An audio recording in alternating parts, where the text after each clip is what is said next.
கர்த்தருடைய நாமம் வாழ்த்தப்படுவதாக. ஆண்டவரும் உலக இரட்சகருமாகிய இயேசு கிறிஸ்துவின் ஈடு இணையற்ற நாமத்தில் நான் உங்களை வாழ்த்துகிறேன். கர்த்தர் உங்களை ஆசீர்வதிப்பாராக. என்ன தெரியுதா? பெண்களுக்கெல்லாம் நல்லாவே தெரியும்னு நான் நினைக்கிறேன்.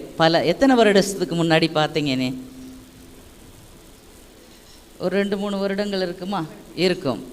மறுபடியும் கர்த்தர் கொண்டு வந்திருக்கிறார். காரணமில்லாமல் கொண்டு வந்திருக்க மாட்டார். அந்த காரணத்தை நிறைவேற்றித்தான் நிச்சயமாக அனுப்புவார். என்னை அன்போடு அழைத்த ஐயா அவர்களுக்கு என்னுடைய நன்றியை நான் தெரிவித்துக் கொள்கிறேன். அது மட்டுமல்ல, கமிட்டிக்கும் என்னுடைய நன்றியை நான் தெரிவித்துக் கொள்கிறேன். கர்த்தர் உங்களை ஆசீர்வதிப்பாராக. கண்களை மூடி தேவ பிரசன்னத்திற்காக இந்த ஓய்வு நாளில் ஆண்டவரை துதிக்க போகிறோம். பரிசுத்தமுள்ள பிதாவே, ஒரு கார்டு கொடுக்கலாமா? அல்லேலூயா. தேவனே உம்மை துதிக்கிறேன். தேவனே உம்மை ஸ்தோத்திரிக்கிறோம். வல்லமையுள்ள தேவனே ஸ்தோத்திரம். இரக்கத்தின் தேவனே ஸ்தோத்திரம். சர்வ வல்லமையுடைய தேவனே ஸ்தோத்திரம். ஆண்டவரே, இந்த ஓய்வு நாளில் ஓடோடி வந்திருக்கிறாங்க அப்பா. உங்கள் பிரசன்னத்தை அனுபவிக்கும்படி ஓடி வந்திருக்கிறாங்க ராஜா. ஆண்டவரே, உம்மை பார்ப்பதற்காக, உம்மை துதிப்பதற்காக ஓடோடி வந்திருக்கிறாங்க. அன்பு மகள் சொன்னது மாதிரி ராஜா, 63வது சங்கீதம், ஒரு பாலைவனத்தின் வழியாக தாவீது நடந்து போனாலும் ஆண்டவரே தேவனே, நீர் என்னுடைய தேவன். அதிகாலமே உம்மை தேடுகிறேன். வறண்டதும் தண்ணீரற்றதுமான நிலத்திலே என் ஆத்துமா உம்மேல் தாகமாய் இருக்கிறது. என் ஆத்துமா உம்மையே வாஞ்சிக்கிறது என்று சொன்னது மாதிரி முது பிள்ளைகள் உம்மை வாஞ்சித்து ஓடி வந்திருக்கிறாங்க. தாவீதுக்கு நெருக்கங்கள் வந்தது, பாடுகள் வந்தது, பிரச்சனைகள் வந்தது, அவமானங்கள் வந்தது, மரண பயங்கள் வந்தது. எல்லாவற்றிலும் தேவன் கூட இருந்ததற்கு காரணம் அவன் உம்மை இடைவிடாமல் துதித்ததற்கு ராஜா, இடைவிடாமல் ஸ்தோத்தரித்ததற்கு, முது பிள்ளைகள் துதிப்பதற்கும் ஸ்தோத்தரிப்பதற்குமாக ஓடோடி வந்திருக்கிறாங்க. முது பிள்ளைங்களை ஆசீர்வதியும். என் மூலம் என்ன வார்த்தை கொடுக்க போறீங்களோ அந்த வார்த்தையை கர்த்தர் கொடுக்கும்படியாய் ஜெபிக்கிறேன் ராஜா. உள்ளத்திலே உடைக்கப்பட்டு தீ எரிந்து கொண்டு வெளியே சொல்ல முடியாமல் தவித்துக் கொண்டிருக்கிற அன்பு சகோதரியின் வாழ்க்கையிலே தேவன் அந்த தீயை அணைக்க விரும்புகிறார். நீ எதிர்பார்த்ததை விட கர்த்தருடைய கிரியை வேறு மாதிரி இருக்கும் என்று கர்த்தருடைய வாய் சொல்லுகிறது. ஆவியானவரே, உமக்கு நன்றி. வியாபாரத்திலே தோற்று போய் வந்து உட்கார்ந்திருக்கும் அன்பு சகோதரனே, உங்க வியாபாரத்தை கட்ட தேவன் விரும்புகிறார். God bless you. God bless you. ஆவியானவரே, என்னை மறைத்து நீங்க பேசுங்க. இயேசுவின் நாமத்தில் பிதாவே, ஆமென். கர்த்தராகிய இயேசு கிறிஸ்துவின் ஈடு இணையற்ற நாமத்தில் நான் உங்களை வாழ்த்துகிறேன். யோவான் 15ஆம் அதிகாரத்தில் 1-2 வசனங்களுக்கு மேலே வாசித்தீர்கள். அதிலே, நீங்கள் என்னிலும் என் வார்த்தைகள் உங்களிலும் நிலைத்திருந்தால் நீங்கள் கேட்டுக்கொள்ளுவது எதுவோ அது உங்களுக்கு கொடுக்கப்படும். நாமெல்லாம் எதை எடுத்துக்குவோம் தெரியுமா? கேட்டுக்கொள்ளுவது எதுவோ அது நடக்க வேண்டும். ஆனால் அதற்கு முன்பதாக என்ன கண்டிஷன் இருக்குது? நீங்கள் என்னிலும் என் வார்த்தைகள் உங்களிலும் நிலைத்திருந்தால் என்று சொல்லப்படுகிறது. அதற்கு முன்பதாக ஒரு எக்ஸாம்பிள் சொல்லியிருக்கிறாங்க. பாருங்களேன், அந்த அதிகாரத்தை வாசிச்சிங்கன்னா என்ன எக்ஸாம்பிள்? பிதா தோட்டக்காரராம், திராட்சை செடி யாராம்? ஆண்டவராகிய இயேசு கிறிஸ்து. நாம யாராம்? கொடிகளாக இருக்கிறோம். இந்த திராட்சை செடியை கவனித்து பார்த்துருக்கிறீங்களா? தனியாகவே இருக்காதுங்க. எப்பமோ ஒரு கொம்பை சார்ந்தே சுற்றி வளரும். பாருங்களேன், அந்த செடி தானா தரையிலையோ வேற எங்கேயோ வளர்ந்தா சரியாக கனி கொடுக்கவும் முடியாது, வளர்ச்சியும் இருக்காது. அந்த கொம்பை சுற்றி வளரத்தான் அந்த பந்தல் போட்டிருப்பாங்க பார்த்தீங்களா, அதை சுற்றி வளரத்தான் அதுக்கு கனிகளும் பலன்களும். நம்முடைய வாழ்க்கையிலும் நீங்கள் என்னிலும் என் வார்த்தைகள் உங்களிலும் நிலைத்திருந்தால் மட்டுமே என்ன பண்ணுவீங்க? நீங்கள் கேட்டுக்கொள்வது எதுவோ உங்களுக்கு கொடுக்கப்படும். அது மட்டுமல்ல, மிகுந்த கனிகளையும் கொடுப்பீங்க. பாருங்களேன், இந்த நாளில் தேவனுடைய செய்தியின் தலைப்பு ½ அம்மா.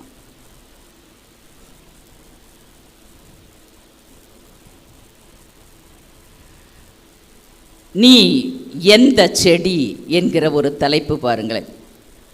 வாசிக்கலாம். எரேமியா 2ஆம் அதிகாரம் 21வது வசனம்.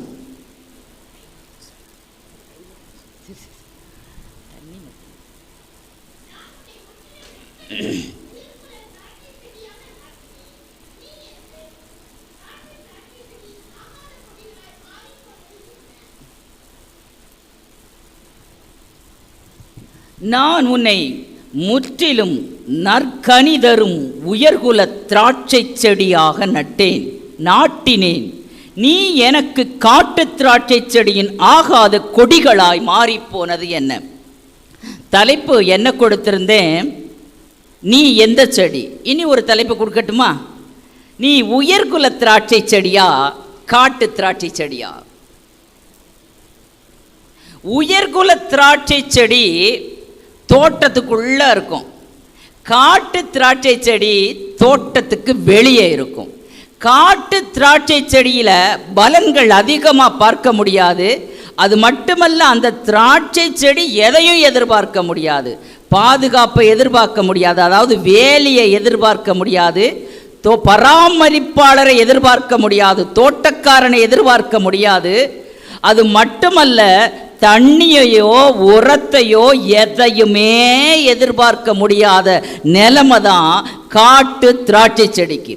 ஆனால் உயர்குல திராட்சை செடி ஒரு பராமரிப்பாளரோடு கூட சேர்ந்தே தான் இருக்கும். பாருங்களேன், அதுவும் ஒரு பாதுகாப்புக்குள்ளேயே தான் இருக்கும், வேலிக்குள்ளேயே தான் இருக்கும். ஒருத்தர் பார்த்து கொண்டே இருப்பார். தண்ணி தேவைப்படுதா, உரம் தேவைப்படுதா, என்ன தேவைப்படுதுன்னு பார்த்து கொண்டே இருப்பார். இப்பொழுது மறுபடியும் உங்களிடம் நான் கேட்கிறேன், நீங்கள் உயர்குல திராட்சை செடியா காட்டு திராட்சை செடியா? உயர்குல திராட்சை செடினா பழம் ரொம்ப அப்படி எப்படி சொல்றது, ஹைபிரிட்னு சொல்லுவாங்க. உயர்குலமாக, இனிப்பாக, மதுரமாக, நல்ல பெருசாக, செழிப்பாக இருக்க வேண்டும், குலை குலையாய் காய்க்க வேண்டும். ஒருவேளை பராமரிப்பாளர் எவ்வளவுதான் தண்ணி ஊற்றி உரம் போட்டு பராமரித்தாலும் ஒருவேளை அது இனிப்பான பழங்களை கொடுக்காமல், நல்ல அழகான செழிப்பான பழங்களை கொடுக்காமல் இருந்தால் திராட்சை தோட்டக்காரர் என்ன செய்வாரு? வெட்டி போட்டுருவாரு. வேண்டாம். ஏன்னா ஒரு தோட்டக்காரன் ஒரு மரத்தையோ செடியையோ கஷ்டப்பட்டு வளர்க்கும் போது அது கனி கொடுக்கலன்னா என்ன நடக்கும்னா, கனி கொடுக்காத மரம் எதற்கு, அதை வெட்டி போட்டு விடலாமே என்று வெட்டி போட்டு விடுவார். நாம் உயர்குல திராட்சை செடியாக இருந்தால் கனி கொடுக்க வேண்டும். காட்டு திராட்சை செடிக்கு கனிகள் முக்கியமே இல்லைங்க, அதை யாரும் பார்க்கவே மாட்டாங்க. அதாவது ஒரு ஃபென்ஸுக்குள்ளே இருக்கிற செடிக்கும் ஃபென்ஸுக்கு வெளியில் இருக்கிற செடிக்கும் ரொம்ப வித்தியாசம் இருக்குதுங்க. அதாவது ஒரு வேலிக்குள்ளே இருக்கிற செடி எந்த மிருகங்களும் வராமலும், எந்த ஒரு பயங்கரங்களும் அதை தீண்டாமலும், அதை மேய்ந்து போடாமலும் பத்திரமா இருக்கும். நீங்கள் பத்திரமா இருக்கிறீங்க, உள்ளுக்கு சேஃபாக இருக்கிறீங்கன்னா நீங்கள் கனி கொடுக்கும் செடிகளாக இருக்க வேண்டும். பாருங்களேன், சூலமித்தி நேசர் வந்தார், நல்ல பெட்டில் தான் உறங்க வச்சார், நல்லா தான் இருந்தாங்க. மெத்தையும் பெட்டும் வந்த உடனே என்ன பண்ணிட்டாங்க, நேசர் கதவை தட்டும்போது சோம்பேறித்தனம், கதவை இப்போ திறக்க முடியாத ஆண்டவரே. நேசர் தட்டி தட்டி பார்த்தாரு, போயிட்டாரு. இப்போ அவங்களுக்கு கவலை வந்துருச்சு. நேசரை பார்க்கறதுக்கு வெளியே வந்தாங்க, நேசரை காணல. உடனே என் நேசரை கண்டீர்களா கண்டீர்களா, எருசலேம் குமாரத்திகளே, என் நேசரை கண்டீர்களா கண்டீர்களா என்று சொல்லி ஓடுறாங்க. ஓடும் பொழுது அவளுடைய போர்வை நீக்கப்படுகிறது. அவளை கண்டவனும் அடிக்கிறான். பாருங்களே, நம்முடைய வாழ்க்கையும் அப்படித்தான். நெருக்கம் வருகிறது, போர்வை என்கிற வேலி எடுக்கப்படுகிறது, போர்வை என்கிற பாதுகாப்பு எடுக்கப்படுகிறது என்றால் நீ நேசரை அனுமதிக்கவில்லை. உன் வாழ்க்கையிலே நேசர் இல்லை, உன் வாழ்க்கையிலே கனிகள் இல்லை என்பது பொருள். பாருங்களேன், நேசர் இல்லைனா போர்வை எடுக்கப்படும், பாதுகாப்பு விலகிறோம், வேலி பிடுங்கப்படும். பாருங்களேன், அதாவது சங்கீதம் 80:14 சேனைகளின் தேவனே திரும்பி வாரும், வானத்திலிருந்து கண்ணோக்கி பார்த்து இந்த திராட்சை செடியை விசாரித்தரலும். நிறைய பேர் இப்படி கேட்டுக்கொண்டிருக்கிறீங்க, ஐயா என்னை கண்ணோக்கி பாருங்க, என் பாடுகளை பாருங்க, என் துக்கத்தை பாருங்க. நீங்கள் நட்ட செடி தான் ஆண்டவரே, நீங்கள் உங்கள் செடி தான், உங்கள் கொடி தான், உங்கள் பிள்ளை தான். நீங்கள் எனக்காக ரத்தம் சிந்தி வாங்கி கொடுத்தீங்களே, நான் சுவிகார பிள்ளை தான் ஆண்டவரே. ஆனால் இந்த திராட்சை செடி வாடி நிற்குதுப்பா. இந்த திராட்சை செடிக்கு தண்ணி ஊற்ற யாரும் இல்லை, உரம் போட யாரும் இல்லை, பாதுகாப்பு இல்லை, தவித்து கொண்டு இருக்கிறேன், கவலையோடு இருக்கிறேன். என்னை கண்காணிக்க ஒருத்தரும் இல்லை, என்னை பாதுகாக்க ஒருத்தரும் இல்லை, என்னை விசாரிக்க ஒருவருமே இல்லை. நான் தனிமையில் இருக்கிறேன், அனாதையைப் போல் இருக்கிறேன், துன்பத்தில் இருக்கிறேன், அன்பை தேடி தேடி ஒவ்வொரு நாளும் தோற்று போய் கொண்டிருக்கிறேன், என்னை விசாரிக்க ஒருவரும் இல்லை என்று நீங்கள் கலங்கிக் கொண்டிருக்கலாம். தேவனுடைய வார்த்தை உங்களுக்கு நேராக வருகிறது. நீ உயர்குல திராட்சை செடி என்றால் தேவன் உன்னை விசாரிப்பார், தேவன் உன்னை ஆறுதல் செய்வார், தேர்தல் செய்வார். வேதம் சொல்லுகிறது, சேனைகளின் தேவனே திரும்பி வாரும், வானத்திலிருந்து கண்ணோக்கி பாரும். எங்கிருந்து கண்ணோக்கி பார்க்கணுமா? வானத்திலிருந்து. வானம் அவரது சிங்காசனம் என்று சொல்லப்படுகிறது. வானாதி வானங்களுக்கு மேலாய் தம்முடைய பரம சிங்காசனத்தில் வீற்றிருக்க ஆண்டவர் நம்மை கண்ணோக்கி பார்க்க வேண்டும். அந்த தோட்டக்காரன் நம்மை கண்ணோக்கி பார்க்க வேண்டும். பிரியமானவர்களே, இந்த திராட்சை செடியை விசாரிங்க ஆண்டவரே. சொல்கிறீங்களா? ஆண்டவர் என்னை விசாரிக்கும்படி தான் என்னை அனுப்பியிருக்கிறார். நாங்கள்லாம் ஒரு மெசஞ்சராக வர்றோம். ஆண்டவர் உங்களுக்குள்ள கவலையை கண்டு, கண்ணீரை கண்டு, வேதனையை கண்டு. நேற்று கிஸ்கால் கிராண்ட்ஸில் ஒரு பெரிய மீட்டிங் பாருங்களேன். அந்த மீட்டிங்கை முடித்தப்போ ஐயா சொன்னாங்க, நம்முடைய ஆலயத்திற்கு வர முடியுமான்னு. பிளானே இல்லை பாருங்களேன். அப்போ கர்த்தர் காரணம் இல்லாமல் கொண்டு வரல, ஏதாவது ஒரு காரணம் இருக்குதுல்ல. இந்த திராட்சை செடிகளை விசாரிக்கும்படி ஆண்டவர் விரும்புகிறார் தானே. கைகளை தட்டி ஆண்டவருக்கு நன்றி சொல்லலாமே. உங்களை விசாரிக்கும்படி ஒரு தேவனுடைய ஊழியனை மதுரை பட்டணத்திலிருந்து கொண்டு வந்திருக்கிறார் என்றால் உங்கள் மீது தேவன் வைத்த கரிசனை எவ்வளவு பெரிய அன்பு பாருங்களேன்.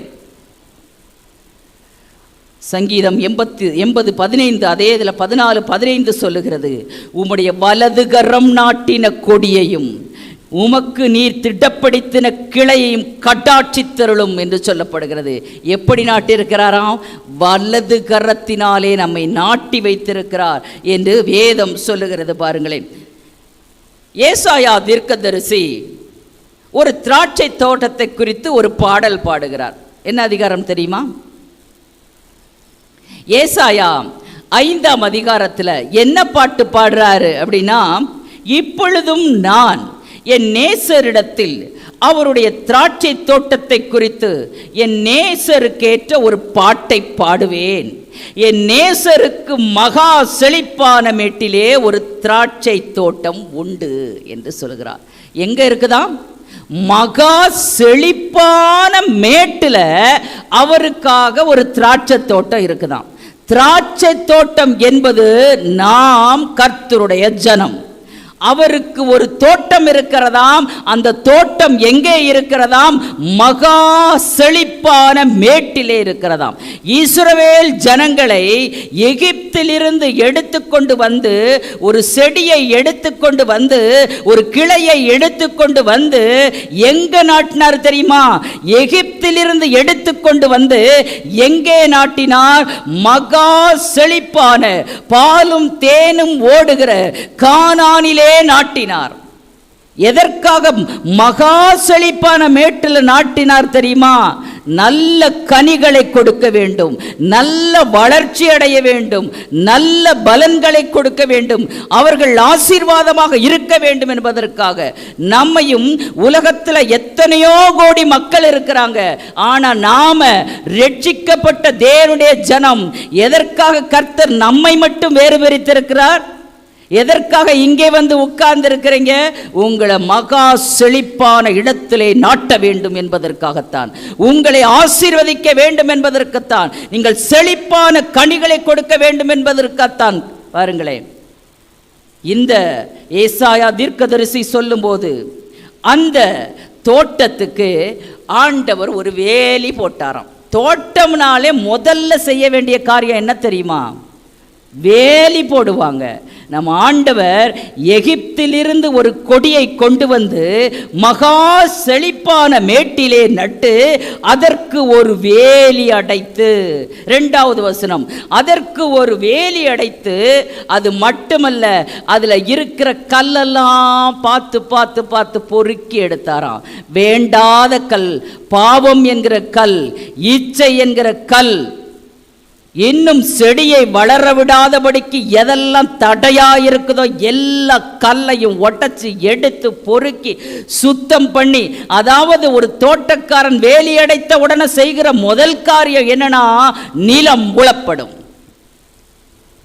நீங்க உழப்படுறீங்க அப்படின்னா தேவன் விதைக்க விரும்புகிறார், நீங்கள் அதிலே செழிப்பாய் வளருவதற்கு. உங்களை நாட்ட விரும்புகிறார் ஆண்டவர், அதில் செழிப்பாய் நீங்கள் வளருவதற்கு. பிரியமானவர்களே, இப்பொழுது வேலி அடைச்சிட்டாரு பாசு, கல்லெல்லாம் பொறுக்கிட்டாரு.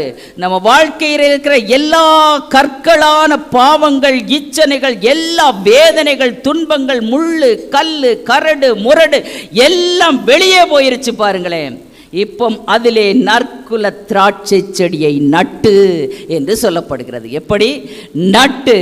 அதன் நடுவில் ஒரு கோபுரத்தை கட்டி. நடுவில் கோபுரம் என்பது என்ன அப்படின்னா வாட்ச் டவர். எத்தனை பேர் பார்த்துருக்குறீங்க? பெரிய பெரிய தோட்டங்களில் ஒரு வாட்ச் டவர் இருக்கும். எதுக்கு தெரியுமா? மிருகங்கள் வருகிறதா என்பதை, பெரிய பெரிய காட்டு மிருகங்கள் வந்ததுன்னா கீழே இருந்து பார்க்க முடியாது. வாட்ச் டவரில் கொடைக்கானலில் கூட இருக்குது பாருங்களேன். நான் கொடைக்கானல் தான், உங்களுக்கு தெரியும். வாட்ச் டவர் இருக்கும் பாருங்களேன். அங்கிருந்து கண்காணிப்பார்கள், காட்டு மாடுகள் எல்லாம் வந்திருக்கிறதா, பன்றிகள் வருகிறதா என்பதை பார்ப்பார்கள். நம்ம ஆண்டவர் என்ன பண்ணுறாரு பார்த்தீங்களா? எங்கேயோ இருந்து, எப்படியோ இருந்து, அடிமைத்தனமாக இருந்து, ராத்திரி பகலா இந்த இஸ்ரவேல் ஜனங்கள் 430 வருடம், 400 வருஷம் பாடு முடிஞ்சதுக்கு அப்புறம் 30 வருஷம் எதுக்கு தெரியுமா? மனம் திரும்பாத கூட்டம். பாருங்களேன், மோசேயை ஏற்றுக்கொள்ளாமல் விரட்டி விட்ட காரணத்தினால 30 வருஷம் அதிகமாக போயிருச்சுங்க. இப்போ மோசே வந்து விடுதலை செஞ்சு ஒரு கொடி, அதாவது எகிப்திலே இருந்து 430 வருட சிறையிருப்பை கர்த்தர் உடைத்து வெளியே கொண்டு வந்து பாலும் தேனும் ஓடுகிற ஒரு தேசத்தை முன்பதாக முன்குறித்து நிர்ணயம் செய்து, உங்க வாழ்க்கையிலும் உங்களுக்கு முன்பதாக கர்த்தர் திட்டம் பண்ணி வைத்திருக்கிற ஒரு பாதை உண்டு. பாலும் தேனும் ஓடுகிற ஒரு தேசம் உண்டு, வாழ்க்கை உண்டு. கர்த்தர் நிர்ணயம் பண்ணி வைத்திருக்கிறார். அந்த பாதையிலே ஓட நீங்கள் அந்த பாதையை சரியா தெரிவு செய்யணும். ஒரு 10-15 நாள், ஒரு 40 நாளில் எங்க போயிருக்கலாம்? பாலும் தேனும் ஓடுகிற கானானுக்கு போயிருக்கலாம். போக முடிஞ்சிச்சா? முடியலையே. 40 வருடங்கள் ஏன் சுத்த விட்டாரு தெரியுமா? கீழ்ப்படியாமை, கர்த்தரை விட்டு தூரம் போனது, இச்சை. கர்த்தரே தேவன் என்று சொல்லிக்கொண்டே இருந்தார். ஆனா விடுவிப்பாளரை மறந்துவிட்டு, படைப்பாளரை மறந்துவிட்டு, படைப்புகளுக்கு பின்பதாக ஓடிக்கொண்டே இருந்த நன்றி கட்ட ஜனம். அதுபோல நம்ம அடிக்கடி சொல்லுகிறோம், இஸ்ரவேல் நன்றி கட்ட ஜனம் என்று சொல்லுகிறோம். நாம் நம்மை நாமே ஆராய்ந்து பார்க்க வேண்டும். அடுத்தவர்களிடம் விரல் நீட்டுவது ரொம்ப ஈஸிங்க. அந்த 3 விரலும் நம்ம பார்த்து நல்லா யோசிக்கணும். அடுத்தவங்க மேல ஈஸியா கற்களை தூக்கி எறிந்து விடலாம், ஆனால் நம்மை யோசிக்கணும். பாருங்களேன், இப்பொழுது அந்த எகிப்தில் இருந்தே ஒரு கொடியை எடுத்துக்கொண்டு வந்து தோட்டத்துக்கு வேலி போட்டு கல்லையெல்லாம் உட்கார்ந்து உட்கார்ந்து ராஜாதி ராஜாவாக எஜமான் பொறுக்கி எடுத்து உங்க வாழ்க்கையை கட்டுனா கொஞ்ச நாள் ஆண்டவருக்கு உண்மையா இருப்போம். அதுக்கப்புறமா அவரையும் மறந்துடுவோம், பயமும் போயிரும். பாருங்களேன், வாட்ச் டவரில் இரவும் பகலும் நீங்க எப்படி இருக்கிறீங்க? நல்லா இருக்கிறீங்களா? சுகமா இருக்கிறீங்களா? பன்றிகள் வருகிறதா? நாய்கள் வருகிறதா? மாடுகள் வருகிறதா? என்ன வருகிறது? என் செடியை தொடுவதற்கு எதுவுமே அருகிலே வர முடியாது என்று சொல்லி ராத்திரி பகலா கண்காணிக்கிறாங்க. இஸ்ரவேலை காக்கிறவர் உறங்குவதும் இல்லை தூங்குகிறதும் இல்லை என்று வேதம் சொல்லுகிறது. உங்களையும் என்னையும் காக்கிற தேவனும் உறங்குவதும் இல்லை தூங்குகிறதும் இல்லை. வேதம் சொல்லுகிறது, உன்னை தொடுகிறவன் என் கண்மணியை தொடுகிறான். என் கண்மணிகளை தொட்டால் என் கண்மணியை தொடுவது போல பர்மிஷன் கொடுத்து வச்சிருக்கிறாருங்க. இந்த கண்ணு மணிக்குள்ள ஒரு பர்மிஷன் கொடுத்து வச்சிருக்கிறாரு. கண்ணு மணியை தொட்டு பாருங்களேன், தொடவே முடியாதுங்க. ஆனா அவர் எதுக்கு பர்மிஷன் கொடுத்து வச்சிருக்காரு தெரியுமா? என் புள்ளைய தொட்டா அலாரம் கண்ணுக்குள்ள அடிக்கணும். எப்படி? என் புள்ளைய தொட்டா உன்னை தொடுகிறவன் என் கண்மணியை தொடுகிறான். எவ்வளவு பெரிய, அதாவது அதிர்ஷ்டசாலிகள், பாக்கியவதிகள். இதற்கு நாம் பாக்கியவதிகளா, பாக்கியவான்களா? இவ்வளவு அன்புள்ள தெய்வத்திற்கு நாம் எப்படி இருக்கிறோம்? நன்றி உள்ளவர்களாக இருக்கிறோமா? நேர்மை உள்ளவர்களாக இருக்கிறோமா? பயம் உள்ளவர்களாக இருக்கிறோமா? நடுக்கத்தோடு இருக்கிறோமா? கல்லை புரக்கி இருக்கிறார், வேலியை கட்டி இருக்கிறார். நீ உயர்குல திராட்சை செடி என்று சொல்லி சாதாரண பிரீட் இல்ல, உயர்குலம். நீ உயர்குல திராட்சை செடியா மகா செழிப்பான மேட்டிலே உன்னை கொண்டு வந்து வாழ வைத்திருக்கிறார். ஆனால் கர்த்தருக்காக வாழுகிறோமா? நட்டுனவரு கோபுரத்தை கட்டி அதில் ஆலயம் உண்டு பண்ணி, எதுக்கு ஆலயம் ரெடி பண்ணார் தெரியுமா? என் பிள்ளைங்க நல்லா கனி கொடுக்கும், அந்த கனிகளை எல்லாம் பிடுங்கி நல்லா ரசம் வரும். என் பிள்ளைங்கள்ட்ட இனிமையான ரசங்களை உண்டு பண்ண நிறைய கனிகளை கொடுக்கும்னு நினச்சி ஆலயம் கட்டிட்டார். என்ன எதிர்பார்ப்பு நம்ம மேலே! அந்த எதிர்பார்ப்பை பூர்த்தி செய்யாமல் ஆண்டவரே இந்த திராட்சை செடியை விசாரித்தருளும் விசாரித்தருளும் என்று கேட்கிறோமே, அதற்கு முன்பதாக கனி கொடுக்கிறோமா? கனி கொடுத்தாதானே அந்த திராட்சை செடி அவர் விசாரிப்பார். இல்லைன்னா எப்படிங்க அந்த திராட்சை செடி அவர் விசாரிக்க முடியும்? பாருங்களேன், அப்பாவே எடுத்துக்கொள்ளுங்களேன். புள்ள அப்பா கூட அன்பா, நீங்கள் என்னிலும் என் வார்த்தைகள் உங்களிலும். வார்த்தை என்பது கிறிஸ்து, கிறிஸ்து தான் வார்த்தை, வார்த்தை தான் கிறிஸ்து. அவற்றை ஒற்றுமையா இல்லாம, அன்பா இல்லாம, அவருக்கு பிடிக்கிறத செய்யாம இருந்த ஒரு அப்பாவுக்கு புள்ள இப்படி எல்லாம் செஞ்சா, புள்ள மக்களே வாமா என் பக்கத்தில் உட்காரு, உனக்கு என்ன வேணும்? உனக்கு லேப்டாப் வேணுமா? உனக்கு என்ன வேணும்? என்ன காஸ்ட்லி பைக் வேணுமா கேட்பாரா? அப்பாவுக்கு ஒன்றுமே நீங்கள் செய்யலைன்னு வச்சுக்கோங்களேன், கேட்பாரா? அப்பா பைக் வாங்கி தரவா? ஒரு 2 லட்ச ரூபா 3 லட்ச ரூபாய்க்குள்ள பைக் வாங்கி தரவான்னு கேட்பாரா? இப்போ நம்ம அப்பாவோ எல்லாம் கண்ணுக்குள்ள வச்சு பார்க்குறாரு, கைக்குள்ள வச்சு கைகளிலே வரைந்து வைத்து பார்க்கிறாராம். எப்படி? உள்ளம் கைகளிலே உன்னை வரைந்திருக்கிறேன். இப்போ டாட்டோலாம் போடுறாங்க, பிடித்தவர்களுக்கு ஏற்றது மாதிரி எல்லாம் போடுறாங்க. ஆனால் அவருக்கு பிடித்த செல்ல குமாரன் செல்ல குமாரத்திகளுக்காக கையிலே வரைந்து வைத்திருக்கிறாராம் பெயரை. இது மையினால் அல்ல, பென்சினால் அல்ல, பேனாவால் அல்ல, ஆணியால் வரையப்பட்ட பெயர்கள். உன் கையை உள்ளங்கையை பார்க்கும்போது அவர் உங்கள் முகத்தை இதிலே பார்க்கிறார், உங்கள் பெயரை பார்க்கிறார். தூங்காமலும் உறங்க உங்களை பார்க்கிறார். உங்களை தொட்டுட்டு அவர் கண்மணிக்கு அலோ பண்ணி இருக்கிறாருங்க, தொடலாம்னு சொல்லியிருக்காரு. இவ்வளவு நல்ல தெய்வத்திற்கு நாம என்ன செய்றோம்? நம்ம என்ன செய்து கொண்டிருக்கிறோம்? நல்ல கரிகளை கொடுக்கிறோமா? இன்னைக்கு ஒரு நாள் தானே இந்த தப்பை பண்ணிக்கலாம், இந்த ஒரு நாள் தானே. எப்பொழுதுமே சாத்தான் இனிப்பு அதிகமாக குடித்துட்டு தான் தேநீரை தேநீர் இனிப்பு அதிகமாக சாப்பிட்டுட்டு டீ குடிச்சு பாருங்களேன், டேஸ்டே தெரியாது, இனிப்பே போடாத மாதிரி இருக்கும். சாத்தான் நிறைய இனிப்பை கொடுத்து வாலிபர்களையும் அநேகம் பேர்களை வைத்திருக்கிறான். கர்த்தருடைய வார்த்தைகளுக்கு கொடுக்கும் பொழுது அவர்களுக்கு அது இனிமையாய் தெரிவதில்லை. இதற்கு காரணம் சாத்தான் கொடுத்த நிறைய இனிப்புகள். பாருங்களே, இப்பொழுது உங்கள் கண்களுக்கு படுவதெல்லாம் இனிப்புகளாக இருக்கலாம், பின்புதான் தெரியும் அது எவ்வளவு தூரத்திற்கு உங்களை கொண்டு போய் அந்த கொடிகள் பிடுங்கப்பட்டு அக்கினியிலே போடப்படும் என்பதுதான். தேவன் உங்களை விசாரிக்க வேண்டும் என்று சொன்னால், உங்களுக்கு நன்மை செய்ய வேண்டும் என்று சொன்னால், நீங்கள் உயர்குல திராட்சை செடியாக இருக்கணும். பாருங்களேன், இப்ப என்ன நடந்துச்சு தெரியுமா? ஆலயம் உண்டு பண்ணிட்டாரு. அது நல்ல திராட்சை பழங்களை தரும் என்று காத்திருந்தார். இந்த வார்த்தையை வாசிக்கும் போதெல்லாம் என் கண்களில் தண்ணி வரும் பாருங்களேன். இவ்வளவு 430 வருஷம் சிறையிருப்புன்னு சொன்னேன். காட்டில் எப்படியெல்லாம் நடத்தினார் உங்களுக்கெல்லாம் தெரியும், மனப்பாடமாக கூட தெரியும். அவர்களையே தான் நம்ம சொல்லுவோம், அதை அப்படியே நம்மளுக்கு எடுத்துக்குவோமே.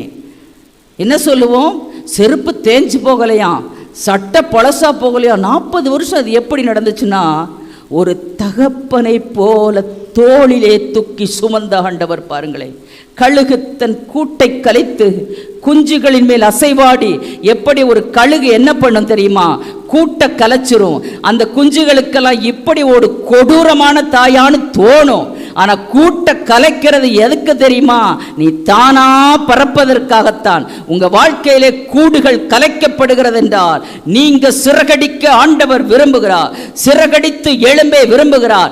ஆனால் நீங்க பறந்து மேலே எழும்புற வரைக்கும் ஆண்டவர் உங்க பக்கத்திலேயே தான் பறந்து கொண்டே இருப்பார், உங்கள் அருகிலே தான் இருப்பார். இந்த கழுகு குஞ்சி பறக்கிற வரைக்கும் பார்த்துக்கிட்டே இருக்கும்.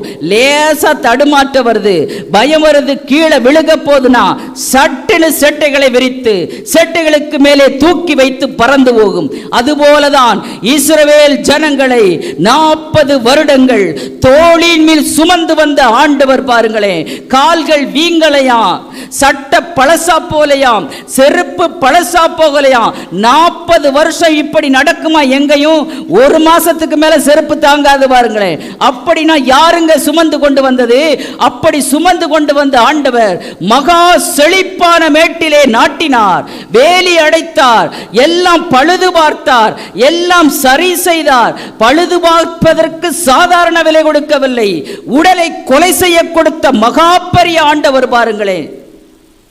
பழுது பார்க்க அந்த இரத்தம் என்கிறதை நமக்காக சிந்தி பழுது பார்க்க கொடுத்தார் பாருங்களேன். கல்லெல்லாம் பொறுக்கப்படுவதற்காக கொடுத்தார். கற்களை எல்லாம் பொறுக்கி முடித்து வாசவர் வச்சு ராத்திரி பகலா பராமரிக்கிறார். சாப்பாடு கொடுக்கிறாரு, சட்டை கொடுக்கிறாரு, வேலை கொடுக்கிறாரு, நல்ல வீடு கொடுக்கிறாரு, நல்ல பைக் கொடுக்கிறாரு, உங்களுக்கு ஆசீர்வாதமான பெற்றோர்களை கொடுக்கிறாரு, நல்ல ஆலய குருமார்களை கொடுக்கிறாரு. எல்லாம் கொடுத்தாலும் ஆண்டவரை நினைக்கிறோமா? ஆண்டவரை நினைக்கிறோமா? ஞாயிற்றுக்கிழமை ஆராதனையில கூட கலந்துக்கிறாதவங்க நிறைய பேர் இருக்கிறாங்க. தாவீதை கர்த்தர் ஆசீர்வதித்ததுக்கு ஒரு சீக்கிரட் உண்டுங்க. அவர் காட்டுக்குள்ள இருந்தாலும் என்ன சொல்றாரு தெரியுமா? என்னுடைய நினைவு, என் சிந்தனை எல்லாம் உங்க சன்னிதானத்தை நோக்கித்தான்ப்பா இருக்குது. மானானது நீரோடைகளை வாஞ்சித்து கதறுவது போல தேவனே என் ஆத்துமா உம்மை வாஞ்சித்து கதறுகிறது. மான்களை கவனிச்சு பார்த்தீங்கன்னா தண்ணீர் இல்லாத நேரங்களிலே கதறிக்கொண்டே ஓடி வரும். நான் கேரளா பிறந்து வளர்ந்ததுனால கதறிக்கொண்டே ஓடி வரும். மான்கள் கதறும் போது தெரிந்து கொள்ளலாம் அதற்கு தண்ணீர் இல்லை என்று சொல்லி. தாவீது சொல்லுகிறார், மானானது நீரோடைகளை வாஞ்சித்து கதறுவது போல தேவனே என் ஆத்துமா உம்மையே வாஞ்சித்து கதறுகிறது. அதாவது 3000 ஸ்பெஷல் ராணுவ வீரர்கள் துரத்தி கொண்டே இருந்தார்கள், எவ்வளவோ சூழ்ச்சிகள். ஆனால் தாவீது மேல சுண்டு விரல் கூட படல. தொட முடிஞ்சிச்சா தாவீத? இதற்கு காரணம் என்ன தெரியுமா? அன்பு மகள் எஸ்தர் சொன்னாங்க பாருங்களேன். அவன் நன்மை செய்யும் வரை காத்திருந்து துதிக்க வேண்டும் என்று எண்ணவில்லை, நன்மை செய்வதற்கு முன்பதாகவே ஆண்டவரை துதித்தான். கர்த்தருடைய ஆலய பிரகாரங்களின் மேல் வாஞ்சையாயிருந்த தாவீது, ஆலயம் ஆலயம் ஆலயம் ஆலயம்னு உசுர கொடுத்த தாவீது, நீ ஆலயத்தையே கட்ட முடியாது என்று சொல்லியும் ஆலயத்திற்காக இடம் வாங்கின தாவீது, ஆலயத்துக்காக தன் சொத்துக்களை எல்லாம் சபதரித்து வைத்த தாவீது, கடைசியில் ஐஸ்வர்யவானாக, ராஜாவாக, ஐஸ்வர்யவானாக, தீர்க்காயுசு உடையவனாக மரிக்கிறான். நம்ம சொல்கிறோமே, எனக்கு கேட்குறதெல்லாம் வரணும், இந்த திராட்சை செடியை விசாரித்தருளும் என்று கேட்குறோமே, இந்த திராட்சை செடியை விசாரிக்க வேண்டும் என்றால் கர்த்தருக்காக விலை கொடுக்க வேண்டும் பாருங்களேன். சும்மா ஆசீர்வாதங்கள் எல்லாம் வந்துடாது. ஒரு கடுகு தானன் கடையில் போய் சும்மா விடுன்னு கேட்டு பாருங்களேன், கடுக சும்மா கொடுத்துருவானா? கொடுக்க மாட்டான் பாருங்களேன். காசு கொடுக்க வேண்டும். உங்களுக்காக ஒருத்தர் உங்களை வாங்க கிரயம் கொடுத்திருக்கிறார். இது பணமோ வெள்ளியோ பொன்னோ கொடுத்த கிரயம் அல்ல, இரத்த விலைக்கிரயம் கொடுத்து உங்களை சுத்தம் செய்வதற்காக, விடுதலை செய்வதற்காக, வெற்றியை கொடுப்பதற்காக, சமாதானத்தை கொடுக்கும் ஆக்கினை அவர் மேல் வந்தது என்று சொல்லப்படுகிறது. நமக்கு சமாதானத்தை கொடுக்க வேண்டும் என்பதற்காக ஆக்கினையை, தண்டனையை ஏற்றுக்கொண்ட ஆண்டவர் பாருங்களேன். இப்போ ஆலையை உண்டு பண்ணி அது நல்ல திராட்சை பழங்களை தரும் என்று காத்திருந்தார். ஒவ்வொரு நாளும் காத்திருக்கிறாருங்க, ஒவ்வொரு நிமிடமும் காத்திருக்கிறார். என் புள்ள திரும்பி வந்துடும், ஆதியில் கொண்டிருந்த அன்பை எனக்கு கொடுத்துரும், என் புள்ள மேலே ஒரு அழைப்பு வச்சிருக்கிறேன், ஒரு பெரிய திட்டம் வச்சிருக்கிறேன். உங்களுக்கு அவருடைய திட்டத்தை பார்க்கவே முடியாதுங்க. அந்த திட்டம் மகா பெரிய திட்டம். அந்த திட்டத்தை, அந்த பந்தியை உங்களிடத்தில் தாவீத மாதிரி காட்டணும்னா நீங்க நல்ல கனிகளை கொடுக்க வேண்டும். தாவீது சொல்றாரு 23வது சங்கீதத்தில், சத்துருக்களுக்கு முன்பாக நீர் எனக்கு ஒரு பந்தியை ஆயத்தப்படுத்தி என் தலையை எண்ணெயால் அபிஷேகம் பண்ணுகிறேன், என் பாத்திரம் நிரம்பி வழுகிறது. உதாசீனப்படுத்தப்பட்ட தன் சகோதரர்களுக்கு நடுவிலே ஒரு பலி விருந்திலே கலந்து கொண்டு 1 சாமுவேல் 16ஆம் அதிகாரத்திலே ஒரு பலி விருந்திலே நின்று கொண்டு அழைக்கப்படாத தாவீதை கர்த்தர் அழைத்து அனுப்பினார். வந்து நின்று கரவலாடுகளுக்கு பின்னாக இருந்த தாவீது எல்லாரையும் கர்த்தர் நிராகரித்து விட்டு இவன்தான் இவனை அபிஷேகம் பண்ணு என்று சொல்லும் போது தாவீது பாடுகிறார் 23வது சங்கீதத்திலே, என் சத்துருக்களுக்கு முன்பாக நீர் எனக்கு ஒரு பந்தியை ஆயத்தப்படுத்தி என் தலையை எண்ணெயால் அபிஷேகம் பண்ணுகிறேன், என் பாத்திரம் நிரம்பி வழிகிறது. 118வது சங்கீதத்தை தாவீது இந்த சூழ்நிலையில் தான் எழுதினார் பாருங்களேன். பண்டிகை பலியை எடுத்துக்கொண்டு பலிபீடத்தின் கொம்புகளின் கயிறுகளினால் கட்டுங்கள் என்று சொல்லி. உதாசீனப்படுத்தப்பட்ட தாவீது, ஒதுக்கப்பட்ட தாவீது, அந்த பலி விருத்துக்கு இன்விடேஷனே இல்லை. இன்விடேஷன் யார் கொடுத்தது தெரியுமா? தாவீதுக்கு ஆண்டவர் கொடுத்தாரு. அவன் வந்தா தான் பலி விருந்தே நடக்கும், இல்லைன்னா நடக்காதுன்ட்டாரு பாருங்களேன். உங்க வாழ்க்கையிலே உதாசீனங்களை தாண்டி வரலாம், பிரச்சனைகளை தாண்டி வரலாம், நிராகரிப்புகளை தாண்டி வரலாம், உங்களை இக்னோர் பண்ணலாம். ஆனால் கர்த்தருடைய அழைப்பு ஒன்று வந்துவிட்டால், அவர் உங்க வாழ்க்கையில வைத்திருக்கிற பந்தியை காட்ட விரும்பிவிட்டால், அவர் உங்களை ஆசீர்வதிக்க விரும்பிவிட்டால், சத்துருக்களுக்கு முன்பாகத்தான் பந்தி, அதற்கு முன்பதாக தாவீதை போல கனி கொடுக்க வேண்டும். காத்துக்கிட்டே இருக்கிறாருங்க, காத்துக்கிட்டே இருக்கிறாரு. திராட்சை பழங்களை தரும் என்று காத்து கொண்டிருந்தேன், அதுவோ கசப்பான பழங்களை கொடுக்குது. எப்படி? காத்து காத்து காத்து இருந்த தோட்டக்காரருக்கு இவ்வளோ காரியம் செய்வாராம், வேலி அடைப்பாராம், உயர்குல திராட்சை செடியை நாட்டுவாராம், கற்களை எல்லாம் பொறுக்குவாராம், வாட்ச் டவர் வச்சு பாதுகாப்பாராம், எல்லாம் கவனிப்பாராம், ஆலையை கட்டி என் புள்ள கனி கொடுக்கும்னு காத்துக்கிட்டு இருப்பாராம். கனி எப்படி கொடுக்குதான்? கசப்பான கனியை கொடுக்குதான். கசப்பான கனியை கொடுத்த உடனே இவ்வளவு நாட்கள் அமைதியாக இருந்த ஆண்டவர் இப்பொழுது வேலியை பிடுங்கி விட்டார். அல்லேலூயா சொல்லலாமே. வேலியை பிடுங்கினா என்ன நடக்கும் தெரியுமா? என்ன நடக்கும் சொல்லுங்களேன் நீங்களே. ஏசாயா 5:4, நான் என் திராட்சை தோட்டத்திற்காக செய்யாத வேலையை அதற்கு இனி செய்யலாம். அது நல்ல திராட்சை பழங்களை தரும் என்று நான் காத்திருக்க அது கசப்பான பழங்களை தந்ததென்ன? கேள்வியா கேட்கிறார். என் திராட்சை தோட்டத்துக்கு நான் செய்யாதது என்னதான் இருக்கு?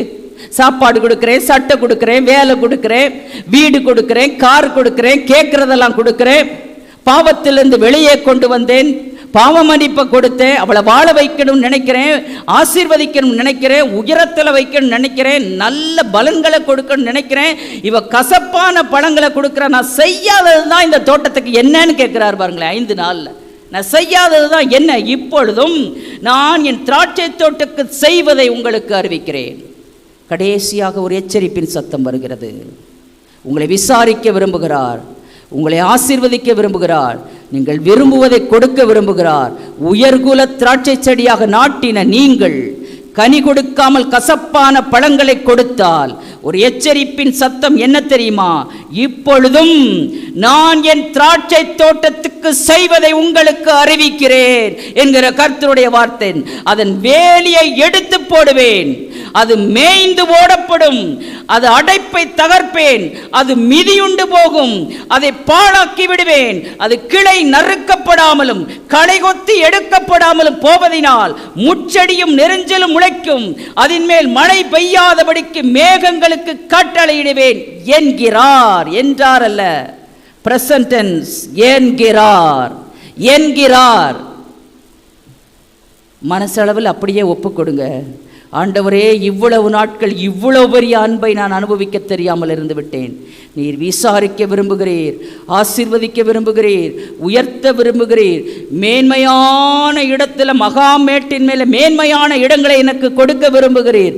எனக்காக ஒரு பந்தையை ஆயத்தப்படுத்தி வைத்திருக்கிறீர், எனக்காக ஒரு வாழ்க்கையை ஆயத்தப்படுத்தி வைத்திருக்கிறீர். ஆனால் நான் நல்ல கனி, உயர்குல திராட்சை கனியாக கொடுக்காமல் காட்டு திராட்சை செடியாக மாறி போயிட்டேன். அதனால தான் என் வேலி பிடுங்கப்பட்டு இருக்கிறது. எனக்கு பாதுகாப்பு இல்லை, எனக்கு தண்ணி இல்லை, எனக்கு சாப்பாடு இல்லை, எனக்கு ஆதரவு இல்லை, என் ஜபங்கள் கேட்கப்படலை, நான் வேலி அடைக்கப்படலை. இதுக்கு காரணம் நானே தான் ஆண்டவரே. இன்று நீங்க சொல்லிட்டீங்க, நீ நல்ல கனிகளை கொடுக்கலனா உன் வேலியை பிடுங்கிடுவே, உன் பாதுகாப்பு பெயரும், உன் வேலியை தகர்த்து போடுவே, அடைப்பை பிடுங்குவே, கிளை நறுக்கப்படாது, களை கொத்தி எடுக்கப்படாது, முச்செடியும் நெருஞ்சிலும் முளைக்கும், அதன் மேல் மழை பெய்யாது என்று சொல்லுகிறார். இன்று மனதளவில் ஒப்பு கொடுக்கலாமா? நீங்கள் என்னிலும் என் வார்த்தைகள் உங்களிலும் நிலைத்திருந்தால் நீங்கள் கேட்டுக்கொள்வது எதுவோ அது உங்களுக்கு நிச்சயமாக இன்று கொடுக்க ஆண்டவர் விரும்புகிறார். அதாவது நீங்க சொல்லி இவ்வளவு நாள் கேட்டது மாதிரி சேனைகளின் தேவனே திரும்பி வாரும், வானத்திலிருந்து கண்ணோக்கி பாரும், இந்த திராட்சை செடியை விசாரிக்க விரும்புகிறார். கண்களை மூடலாமா?